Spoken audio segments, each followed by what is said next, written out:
দর্শক দেখতে পাচ্ছেন এই পাশে ভ্যানে করে লাল শাক নিয়ে আসছেন, আর আসার সাথে সাথে কিন্তু বিক্রি হয়ে গেছে। দেখতে পাচ্ছেন এই যে সিএনজি নিয়ে আসছেন এই ভাই, সিএনজিতে যতটুকু সবজি ধরে আর কি একেবারে কানে কানে পূর্ণ করে কিন্তু চলে যাবেন ওনার গন্তব্যে।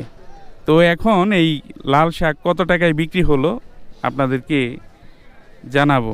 কত করে কুড়ি বিক্রি হলো এটা? 180।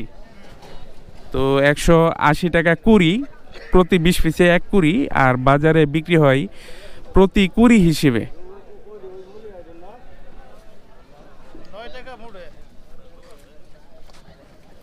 গাড়ি এটা কই যাবে ভাই?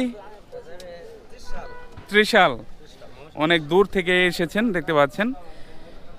এই গাড়িটি চলে যাবে সবজি কেনার পর সুদূর ত্রিশালে।